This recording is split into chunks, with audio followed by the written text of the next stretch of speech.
Hello, and welcome to the Yakuza Chronicles. Oh wait, welcome to Story Time with Dave. This episode, the Yakuza Chronicles Part 3, Escape from Venmo Tower, Part 2, where we left off. Our hero, me, was in trouble. Things weren't looking good. But another hero revealed herself. It was Kate. And she saved me from certain doom at the hands of Bradley, if you remember. We're going to continue the story right where we left off, at the exact moment where we left off. Let's begin. Yakuza Chronicles, Part 3. Bradley re-entered the room. Almost immediately, he realized that I was no longer in the chair. What the fuck? Boom! I hit him over the head with the water bucket. He was knocked out cold.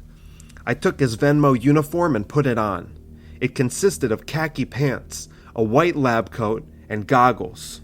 Why would they need a white lab coat and goggles at Venmo? I can tell that's what you're wondering. Clearly you don't know what they do at Venmo. All I'll say is this: it's unethical, and it involves children. Cute little Asian children. And it's deeply unethical. This is what Venmo does. There was one issue. Bradley has luscious blonde hair that flows in the wind, while I, a Jew, possess a Jew fro. I picked up the pants that I had been wearing before I put on Bradley's clothing, and I checked the front pocket. I prayed that I didn't forget. And I didn't. In my front pocket, there it was, my trusty blonde wig. I always keep a blonde wig on me, just in case I have to knock someone out and assume their identity, but they have smooth blonde hair that flows in the wind. You always need to be prepared, that's what I say. I also have brown eyes. Bradley's are green. Good thing I had my trusty green eye contacts in the other pocket. No, I didn't. That would be ridiculous. If I kept green contacts on me, just in case I have to impersonate someone with green eyes? No.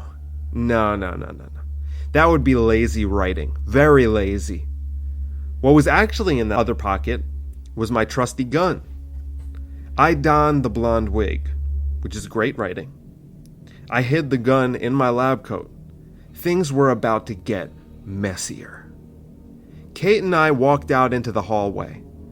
"Act natural," she whispered. We walked down a slightly narrow hallway. The building was reminiscent of a hospital. It was brightly lit. The first person we encountered was at a cutout area in the hallway where a middle-aged woman was seated. She didn't have one of the lab coats on. She was wearing glasses and going through paperwork. As Kate and I approached, I hoped that she wouldn't look up at me, but she did. Our eyes met and I smiled at her, acting casually as Kate had instructed. Immediately, the woman's smile faded into a look of deep concern. "What did you do with Bradley?" "Why, I am Bradley," I responded. She glared at me. "Bradley didn't have a grizzly beard." I ran my hand through my beard. Fuck. I forgot. "Only one way to explain a beard that nappy," she said. "You're a dirty fucking Jew kike." I was stunned. Not only is Venmo unethical, it turns out they're also deeply anti-Semitic. To be honest, the news didn't surprise me. The woman turned to the right and began moving towards a red lever on the wall. It could only be one thing, an alarm. I had to act, and fast. I bent my knees and propelled my body forward in a tremendous feat of agility, clearing the whole desk that she was working at in one fluid motion. I grabbed her head, palming it like how a black person palms a basketball, and I slammed it into the wall. She was killed almost immediately. I didn't even want to have to hurt anyone, and yet here we were, the first person we encountered, and I had to kill her. Venmo should have known this is what they were getting themselves into. They were dealing with one of the most fearsome former members of the Yakuza crime syndicate. Someone so brutal, so vicious. The gang deemed him an existential threat, Venmo was dealing with Dave Namarai, and he was mad, and he occasionally refers to himself in the third person. I pushed the woman's body underneath the table, hiding it from view. I looked at Kate. "Why didn't you tell me to shave my beard?" I asked. "I like your beard," said Kate. "Yeah, everyone likes my beard, Kate. It's baller as fuck. But this is life and death. We're taking down Venmo, the most unethical and apparently also the most anti-Semitic organization in the world. We need to be more careful." Kate nodded. She understood the gravity of the situation. "Okay. We need to make it to the 50th floor," she said. "Right now we're in the basement, also known as the Venmo torture chamber. The 50th floor is where the heart of Venmo resides, the Chancellor himself. Only those with special clearance can get in there. I'm not even allowed to go in. So along the way, we're going to have to get our hands on those credentials. Down there on the left," Kate pointed towards a door, "that's a supply closet. There are single blade razors and you can use them to shave. Usually they're for enhanced interrogation." I walked over and entered the supply closet. I walked out a new man. The transition similar to a caterpillar becoming a butterfly. "Wow," said Kate. "I didn't think you could possibly look any more handsome." "Control your pussy, Kate," I said. "This is no time for fawning over my amazing looks. Now is the time for action." I pulled open the lab coat, similar to how a homeless person might open a trench coat revealing himself. Only I didn't reveal my body. What I revealed were shuriken all on the inside of the jacket. I had fashioned the blades into shuriken in the supply closet. Japanese projectile weapons that I had become a master crafter of during my formative years in the streets of Tokyo. I gave a handful of the weapons to Kate. "You know how to use these. Conceal them for later. Things will get hectic the closer we get to the dark soul of Venmo." Kate took the weapons and put them away under her coat. We made our way down that same hallway that seemed to never end. As we continued forward, it veered to the right. We heard a ding that could be nothing other than an elevator. We heard the echo of two voices, and they were coming our way. There were two randomly placed large houseplants conveniently located at this exact part of the hallway. God was truly on our side. We hid ourselves behind the large plants. We stayed dead silent as the two Venmo employees walked by. Yeah, and so she goes, listen to this. She's like, "Hey, well, don't you guys have any ethics at Venmo?" I know, I also laughed. The voices faded away. Kate and I made our way around the corner to the elevator. We pressed the button and got in. I hit the 50th floor. The elevator began to rise, and it was about the slowest elevator I had ever been on. Kate and I stood in awkward silence. Finally, she broke it. "You know, I'm sorry for what I said that day." "Don't do that right now, Catherine." The silence resumed. "Well, why were you paying the Yakuza $9 anyway? The last time we saw each other, they were paying you." "I made some pretty powerful enemies, and I was next in line. I was there when Akutsuki died. It was a deal gone bad. The old bastard got shot in the leg. He bled out. I even took a bullet to the shoulder. I pulled back my shirt collar to show the scar. He told me that day.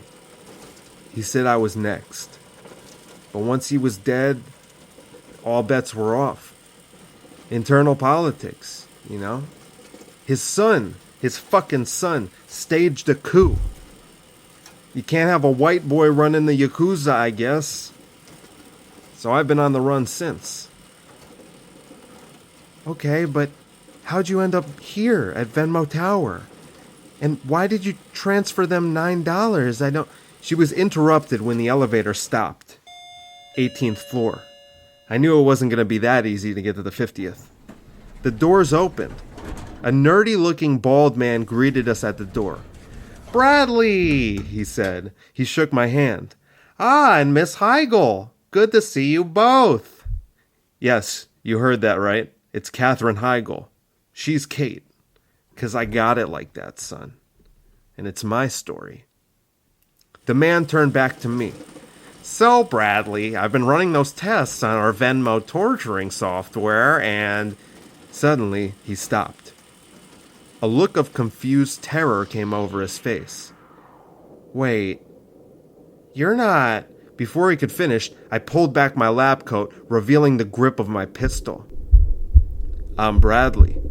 Understand?" He shook his head and looked back forward.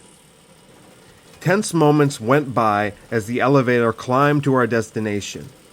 27, 28, 29, and then the elevator stopped again. The doors opened. Someone was standing there, and this floor was a bit more crowded than the others. Our hostage yelled, "Help me! He's got a gun!" And he went running out of the elevator. "God damn it," I yelled. There were 3 guards within earshot of the man's scream, and they jumped up from their chairs. They were converging on our location, and we were sitting ducks. There were only seconds to act. Kate looked at me. We knew what to do. She grabbed my hand, and we jumped out into the open. Immediately, we went into slow motion, just like in a movie scene. Since Kate is an actor, she has that ability. All actors do, especially action movie actors. The guards began shooting, but we easily dodged their bullets. I pulled out my gat and sent 3 rounds into one of the guards' chest, and a 4th shot went directly through the 2nd guard's dick. Kate made easy work of the 3rd guard, flinging the shuriken I had given her directly at his neck. The 3 of them were rendered incapacitated, and time went back to normal, but we weren't out of the woods yet. "We gotta get back in the elevator," yelled Kate. "Wait," I commanded. "We're on the 30th floor, right? We need to get security clearance if we're gonna make it to the Chancellor's chamber. Now seems like a good time to get those credentials. Let's split up and meet back here once you have something." Kate nodded and ran off in the opposite direction. I turned and headed down the other way. We had caused quite a stir. There was a lot of confusion, and in our disguises we were able to blend in. I ran down the hallway, throwing doors open, but all of the rooms looked the same. Cubicles, torture chambers, standard Venmo stuff. Nothing stood out. Finally, I saw a door with a nameplate on it. Director of Operations. This must be it. I opened the door. It was a big office. There stood a man in front of a table. His back was to me. He appeared to be looking at something in his hand. I stood there silently. The door shut behind me. I drew my weapon and pointed it at the man. "I don't want to hurt you," I said. "I need your credentials to get to the 50th floor. I know you have them."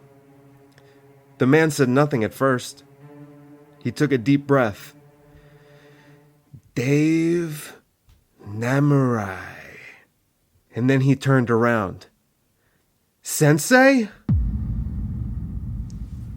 Find out what happens next on episode 4 of the Yakuza Chronicles, Escape from Venmo Tower, Part 3. I can't wait to see what's going to happen next. I have no idea. I haven't written it yet, but we'll see.